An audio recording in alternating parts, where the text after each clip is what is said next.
किसान साथियों नमस्कार। आप देख रहे हो एमके किसान न्यू यूट्यूब चैनल। किसान साथियों आज की इस वीडियो में हम बात करेंगे मेहनता पेपरमिंट की खेती के बारे में। तो जैसे कि जो हमारी मेहनता पेपरमिंट की खेती होती है तो इस पर हम कितनी बार नाइट्रोजन यूरिया का खाद का प्रयोग करें, फिर NPK 19-19 की हम कितनी बार स्प्रे करें जिससे हमें ज़्यादा फायदा देखने को मिलता रहे। तो किसान साथियों वीडियो में अंत तक बने रहिए, मैं आपके लिए इस वीडियो में सारी जानकारी बताने वाला हूँ। जैसे कि जो हमारे NPK 19-19 होती है तो हम कौन सी स्टेज में स्प्रे करें, कितनी बार स्प्रे करना चाहिए, किस तरह से हमें स्प्रे करना चाहिए। तो किसान साथियों जैसे कि जो हमारी मेहनता पेपरमिंट की खेती होती है जब 30 से 40 दिन के बीच में हो जाती है तो हम पहली बार NPK 19-19 की तो स्प्रे कर लेते हैं। लेकिन किसान साथियों जैसे कि जो हमारी NPK 19-19 की जब दूसरी स्प्रे करने का हमारा जो समय होता है, जैसे कि हम कौन से समय में करें, तो जैसे कि किसान साथियों जैसे कि जो हमारा मेहनता पेपरमिंट की खेती 40 से 50 यानी कि 50 से 55 दिन के बीच में जब तक हमारी मेहनता पेपरमिंट की खेती नहीं हो जाए तो हमें NPK 19-19 का हमें स्प्रे नहीं करना चाहिए। जैसे कि किसान साथियों बहुत से किसान साथी क्या गलती करते हैं, जैसे कि पहली स्प्रे 20 से 25 दिन के बीच में ही दे देते हैं और जो दूसरी स्प्रे होती है वो 30 से 35 दिन के बीच में हमारी स्प्रे कर लेते हैं। किसान साथी ऐसा नहीं करना चाहिए। जैसे कि जो हमारी मेहनता पेपरमिंट की खेती होती है हमें 30 से 35 दिन के बीच में पहली ही स्प्रे दे देनी चाहिए या 30 से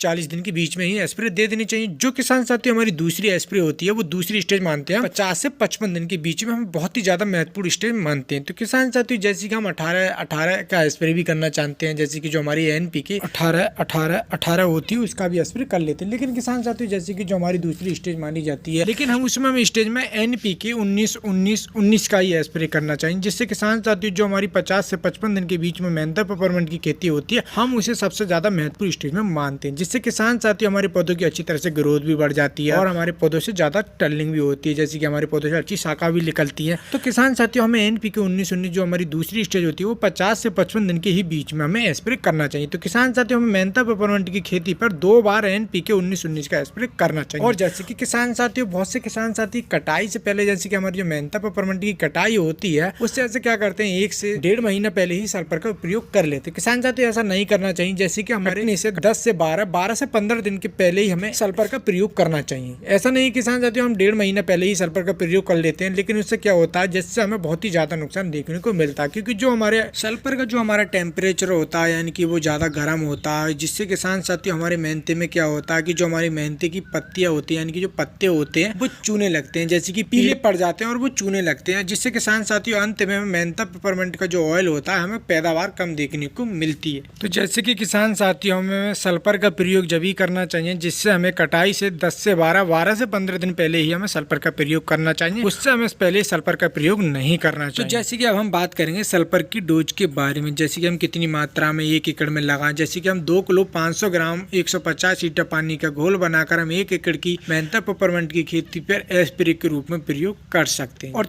जैसे कि जो हमारी NPK 19-19 होती है या फिर NPK हमारी 18 होती है तो उसको भी हम 1 किलो प्रति एकड़ के हिसाब से 150 लीटर पानी का घोल बनाकर हम NPK 19-19 हो या हमारी NPK 18 का भी हम 1 एकड़ की फसल पर 150 लीटर पानी का घोल बनाकर हम अपनी मेहनता पेपरमिंट की खेती पे स्प्रे के रूप में प्रयोग कर सकते हैं, जिससे किसान साथियों हमारा मेहनत अच्छी तरह से ग्रोथ भी करेगा, अच्छी तरह से टर्निंग भी करेगा और हमारा पौधा हरा भरा हमें दिखने लगेगा। तो किसान साथी ये जानकारी आपके लिए कैसी लगी, मैं आपसे उम्मीद करता हूँ ये जानकारी आपके लिए बहुत ही ज्यादा पसंद आई होगी। तो मेरी वीडियो के लिए लाइक कर दें, ज्यादा से ज्यादा शेयर कर दें और जो मेरे यूट्यूब चैनल पर नए हैं वो मेरे यूट्यूब चैनल सब्सक्राइब कर दें, पास में बेल की घंटी को भी दबा दें। किसान साथियों आगे मिलते एक नई वीडियो के साथ। नमस्कार किसान साथियों।